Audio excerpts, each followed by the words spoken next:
மாண்புமிகு பேரவைத் தலைவர் அவர்களே, இந்த அரசு பொறுப்பேற்ற நிகழ்ச்சியில் நடந்த ஒரு நிகழ்வை இங்க நான் சுட்டிக்காட்ட விரும்புகின்றேன். ஏற்கனவே சுட்டிக்காட்டியிருக்கிறாங்க. அந்த நிகழ்ச்சியில தமிழ்தாய் வாழ்த்து 3வது இடத்துக்கு தள்ளப்பட்டிருக்கு. இது தமிழ்நாட்டு மக்கள் மத்தியில மிகப்பெரிய ஒரு கோபத்தையும் அதிர்ச்சியையும் ஏற்படுத்தியிருக்கு. அதை எதிர்க்கட்சிகள் எல்லோரும் விமர்சிச்சிருக்கிறோம். அதுக்கு ஆளுங்கட்சியும் ஒரு விளக்கத்தையும் கொடுத்திருக்கிறாங்க. நானும் பார்த்தேன்.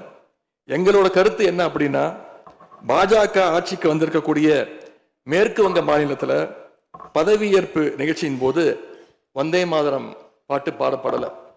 ஆனா இங்க தமிழ்நாட்டில் அது பாடப்பட்டிருக்கு. மேற்கு வங்கத்தில் இன்னைக்கு யாரு ஆளுநரா போய் உட்கார்ந்துருக்காங்க அப்படின்னு உங்க அத்தனை பேருக்கும் தெரியும். நான் சொல்ல வேண்டிய அவசியம் இல்லை.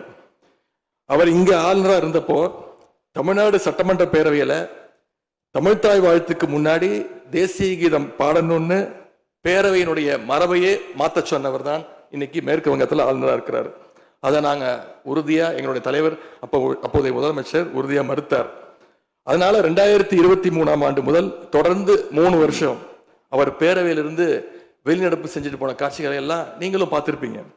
இதன் மூலமா நாங்க சொல்ல வர்றது, அடுத்து விரைவிலேயே இந்த பேரவையில ஆளுநர் உரை நிகழ்த்த இருக்கிறார். ஆகவே ஏற்கனவே உங்களுடைய அரசனுடைய பதவியேற்பு விழாவில் நடந்த அந்த சம்பவம், அந்த தவறு மீண்டும் இந்த பேரவையில நடப்பதற்கு நீங்க அனுமதிக்க கூடாது. நாங்கள் அனுமதிக்க மாட்டோம். பேரவையில் மட்டுமல்ல, தமிழ்நாட்டில் நடக்கக்கூடிய எந்த நிகழ்ச்சியாக இருந்தாலும் சரி, அரசு நிகழ்ச்சியாக இருந்தாலும் சரி, எந்த நிகழ்ச்சியாக இருந்தாலும் சரி, தமிழ்தாய் வாழ்த்து என்றைக்கும் 2வது இடத்திற்கு நாம தள்ளி போக விடக்கூடாது.